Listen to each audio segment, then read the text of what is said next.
రాక్షసమాయ గుర్తించిన రాముడు వెనుదిరిగి ఆశ్రమం వైపు రాసాగాడు. సీత ఆశ్రమం అరుగుపై నిలబడి రామునికై నిరీక్షిస్తున్నది. లక్ష్మణుడు బాణం వీపున ధరించి కావలి కాస్తున్నాడు. ఎంతసేపటికి రాముడు రాలేదు. సీతకు బెంగగా ఉంది. ఇంతలో హా సీత, హా లక్ష్మణ అన్న ఆర్తనాదం వినపడింది. అది అచ్చం రాముడు వేసిన కేక వల్లే ఉంది. ఆ కేక విని సీత అదిరిపడింది. లక్ష్మణుడు మాత్రం ఎటువంటి తొట్టుపాటు లేకుండా ఉన్నాడు. అప్పుడు సీత ఇలా అంది, లక్ష్మణ, ఈ దండకారణ్యంలో ఏ రాక్షసుడు మీ అన్నగారికి ఆపద తెచ్చిపెట్టాడో? ఆర్తనాదం విని కూడా నువ్వు ఎక్కడా కంగారు పడక అలా నిశ్చలంగా ఉండిపోయావేమిటి? దీన్ని బట్టి నీకు నాపై మోహం ఉన్నట్లు అనిపిస్తోంది. నీ సోదర ప్రేమ నిష్కల్మషమైనదైతే వెంటనే వెళ్ళి నీ అన్నగారి ఆపద ఏమిటో చూసి ఆయనను ఆదుకొని తీసుకొనిరా అని ఆజ్ఞాపించింది. వదినగారి మాటలకు లక్ష్మణుడు నొచ్చుకున్నాడు. ఏం చెప్పినా సరే వినే స్థితిలో లేదు సీతాదేవి అనుకున్నాడు. అందుచేత వెళ్ళక తప్పలేదు. అప్పుడు లక్ష్మణుడు ఆశ్రమ ప్రాంగణంలో ఒక రేఖ గీసి ఆ రేఖ దాటి సీతకు రావద్దని సీతకు చెప్పి ఆర్తనాదం వినవచ్చిన దిశగా అడవిలోకి వెళ్ళిపోయాడు. లక్ష్మణుడు కన్నుచూపు దూరం వెళ్ళేసరికి ఒక సన్యాసి ఆశ్రమం దగ్గరికి వచ్చాడు. భవతీ భిక్షాన్ దేహి అని అరిచాడు. సీత భిక్ష తెచ్చింది. సన్యాసి అక్కడ గీచిన గీటు దాటి లోపలికి రాబోయాడు. మంటలు లేచాయి.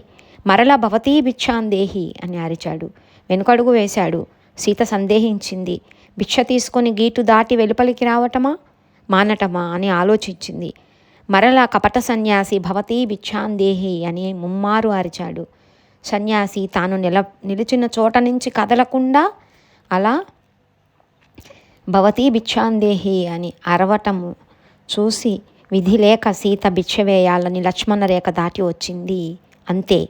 మరుక్షణంలో ఆమెను ఎత్తుకొని ఆ కపట సన్యాసి ఆకాశానికి ఎగిరాడు. అతడు ఎవరో కాదు, 10 తలల రావణుడు. ఆమె చేసేదేమీ లేక విలపించసాగింది. ఆ దీనాలాపాలు విన్న జటాయువు అనే పక్షి రావణుని దురాగతాన్ని అరికట్టాలని ఆకాశానికి ఎగిరి రావణునితో యుద్ధం చేసి రావణుడు జటాయువు రెక్కలు నరికాడు. యుద్ధం చేసింది. రావణుడు జటాయువు రెక్కలు నరికాడు. ఆ పక్షి రామనామం జపిస్తూ నేలకూలింది. రావణుడు ఆకాశ మార్గాన సీతను దక్షిణ దిశగా తీసుకుపోయాడు. అప్పుడు ఆమె తన ఒంటిన మిగిలిన నగలు తీసి మూటగట్టి జార విడిచింది. ఆ నగల మూట వానర జాతి ఉంటున్న కొండ దగ్గర పడింది. రావణుడు సీతను అపహరించుకొని పోయిన కొద్దిసేపటికి రామలక్ష్మణులు ఆశ్రమానికి వచ్చారు. అక్కడ సీత కనిపించకపోవడంతో కలత చెంది ఇద్దరూ వెతుకుతూ ముందుకు సాగారు. దారిలో వారికి జటాయువు కొన ఊపిరితో కనిపించి సంగతి చెప్పి ప్రాణాలు వదిలాడు. రాముడు జటాయువు మృతికి విచారించి అంత్యక్రియలు జరిపాడు. తర్వాత జటాయువు చెప్పిన దిశగా ముందుకు సాగారు. మార్గంలో వారికి కాళ్ళు చేతులు ఉండి తల కడుపుతో ఉన్న కబంధుడు అనే రాక్షసుడు ఎదురుపడ్డాడు. కాళ్ళు చేతులు ఉండి తల కడుపులో ఉన్న కబంధుడు అనే రాక్షసుడు ఎదురుపడ్డాడు. అతడు వారిని భక్షించాలనుకున్నాడు. అయితే వారిద్దరూ అతన్ని సంహరించారు. రామబాణం సోకగానే కబంధుడికి శాప విమోచనమైంది. అతనికి గంధర్వ రూపం వచ్చింది. అతడు రామునికి నమస్కరించి ఇలా అన్నాడు, శ్రీరామచంద్ర, ఇదంతా రావణ పాలిత ప్రాంతం. అయితే ఋష్యమూక పర్వత ప్రాంతం మాత్రం వానర జాతి అధీనంలో ఉంది. వారి సహాయాన్ని పొందు. కబంధుని మాటల్ని విన్న రామలక్ష్మణులు ముందుకు సాగారు. శ్రీరామచంద్ర, ఇదంతా రావణ పాలిత ప్రాంతం. అయితే ఋష్యమూక పర్వత ప్రాంతం మాత్రం వానర జాతి ఆధీనంలో ఉంది. వారి సహాయాన్ని పొందు అని కబంధుని మాటల్ని విని రామలక్ష్మణులు ముందుకు సాగారు. ధనుర్బాణాలు ధరించి నడిచి వెళ్తున్న రామలక్ష్మణులకు మహాభక్తురాలైన ముసలి శబరి కనిపించింది. రామ సందర్శనం కోసమే ఆమె జీవించి ఉంది. దివ్యమంగళ విగ్రహ స్వరూపుడైన శ్రీరామును చూసి ఆమె కన్నులు ఆనందాశ్రువాలు వర్షించాయి. గొంతు గద్గదమైంది. ఆ రామయ్య తండ్రిని తన కుటీరానికి తీసుకొని వెళ్ళి తేనెల చవులూరించే తియ్యటి పళ్ళు ఫలహారం పెట్టింది. ఆ పంపానదీ తీరాన శబరి ఏరి తెచ్చిన పళ్ళు ముందు కొరికి రుచి అయిన వాటినే రామయ్యకు అందించింది. పుల్లటి పండ్లను పారవేసింది. ఎంగిలి పండ్లే అయినా నిర్మలమైన భక్తితో సమర్పించినందుకు రాముడు వాటిని నోరారా కడుపారా భుజించాడు. శబరి భక్తికి సార్థక్యం చూపాడు. శబరిని అనుగ్రహించి సీతను వెతుకుతూ రాముడు ముందుకు అడుగేశాడు. లక్ష్మణుడు అనుసరించాడు. రాముడు లక్ష్మణుడు అలా నడిచి వెళ్ళి ఋష్యమూక పర్వతం చేరారు. అది వానర రాజ్యం. వానరులు అంటే మనం ఈనాడు చూస్తున్న కోతులు కావు. అది ఒక జాతి. ఆనాటి వారికి తోకల నుండి కోతిమోఖాలుండేవి. అందుకే వారిని వానర జాతి అనే పేరు పెట్టారు. వారికి రాజు వాలి. ఈ జాతినే వనరులు అంటారు. ఒకసారి వాలి ఒక రాక్షసుడితో యుద్ధం చేస్తూ సంవత్సరాల పాటు గుహలో ఉండిపోయాడు. ఎన్నాళ్ళకి వాలి రాకపోయేసరికి వానర ప్రముఖులు అతడి తమ్ముడైన సుగ్రీవులకు పట్టాభిషేకం చేశారు. కొన్నాళ్ల తర్వాత వాలి ఆ రాక్షసుని చంపి వచ్చాడు. సుగ్రీవునిపై ఆగ్రహించి చావగొట్టి వదిలాడు. పైగా అతడి భార్య తారను తీసుకుపోయి రాజయ్యాడు. సుగ్రీవుడు రాజ్యం పోయి భయభ్రాంతుడయ్యి ఋష్యమూకం మీద తన మంత్రి హనుమంతునితో మరికొందరు కపివీరులతో కాలం వెళ్ళబుచ్చుతున్నాడు. వాలిని పరాభవించాలని, రాజ్యాన్ని సంగ్రహించాలని అతడి ఆశయం.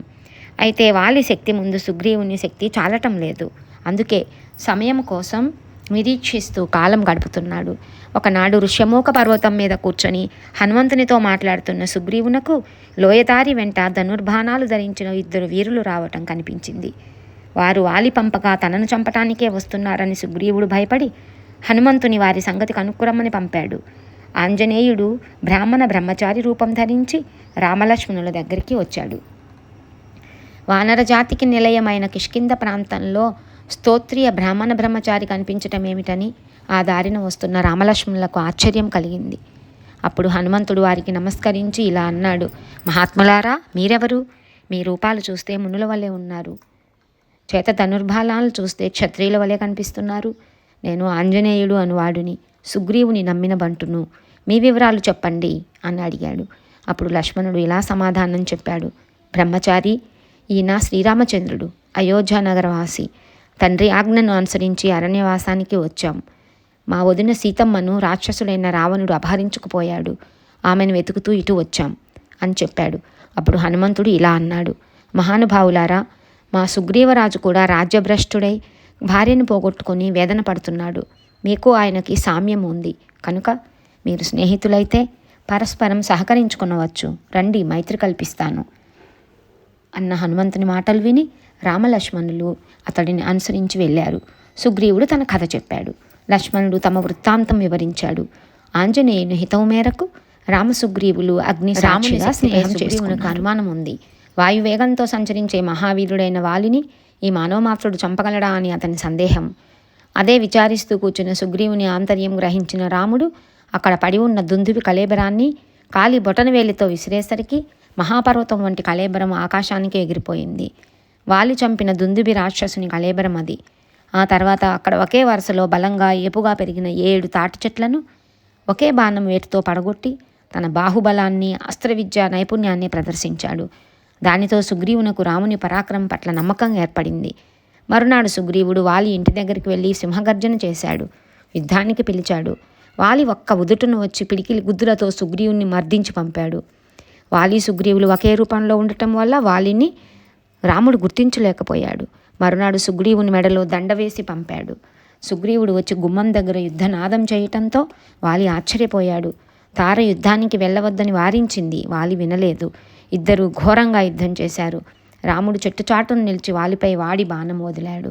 ఆ మహావీరుడు నేల కొదికాడు. తార అంగదును తీసుకొని విలపిస్తూ వచ్చింది. వాలి రామునికి వారిని అప్పగించి కన్ను మూశాడు. తర్వాత రాముడు సుగ్రీవుడికి కిష్కింద రాజుగా పట్టాభిషేకం చేయించాడు. అంగదుని యువరాజును చేశాడు. తార వారి వద్దనే ఉండసాగింది.